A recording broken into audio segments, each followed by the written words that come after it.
জিতছিনি barrister সুমনের মাল লই লাভ হইতো না, প্লেয়ার অলরেডি বার হয়ে গেছি গা।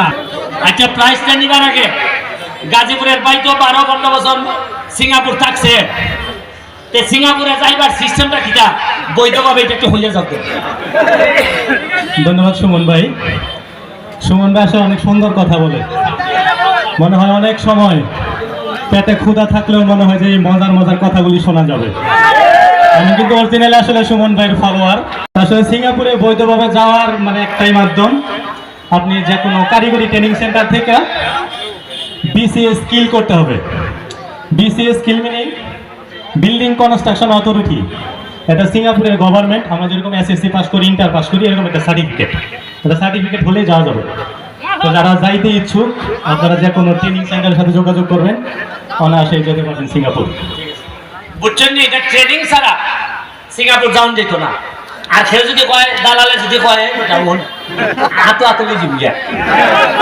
আর আমার কাছে প্রত্যেক সপ্তাহে মানুষ যায় গিয়া ভাই সাহেব 4.5 লাখ মেরে দিছে, 5.5 লাখ মেরে দিছে। আমি কই কুম্বালা মারছে, আমি এমপিবার আগে না পরে হয় পয়সা 2.5 লাখ এমপিবার আগে দিছিলাম আর বাকিটা এমপিবার পরে। আমি কই পাইনি, আমি কি তোর শত্রু? এমপিবার পরে একবার কইতে পারলে না যে অমুক লোকটা 2.5 লাখ টাকা দিতেছি, আপনি একটু সাক্ষী থাকুন।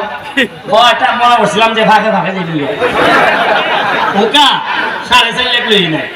কেউ ট্রেনিং ছাড়া আমার এলাকার যারা বিদেশ যেতে চায় দেখা যে সারে নিয়ে দাও, কিন্তু দিবার আগে আমার সাথে একটু কইবা যে পয়সা আমি অমুককে দিতেছি, আপনি একটু ফোন দিয়ে হইয়া দিন।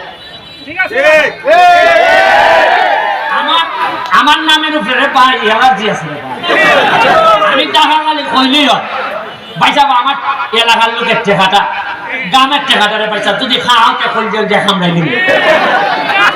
আমি যতদিন বাচ্চা আছি টেকাটা আল্লাহর রাস্তায় আমার সাথে আলাপ করে দিও, তাইলে ওই এ উঠলাই ছেড়ে দিব, আর নাইলে পুরা ওজন করে সার্টিফিকেট দিব। ঠিক আছে? পরে কিন্তু আমার গিয়া যদি কো পয়সা আমরা নাচি গাইতে লাইছিলাম, তে কিন্তু বিচার পাইছি। কথা বুঝছো নি? ঠিক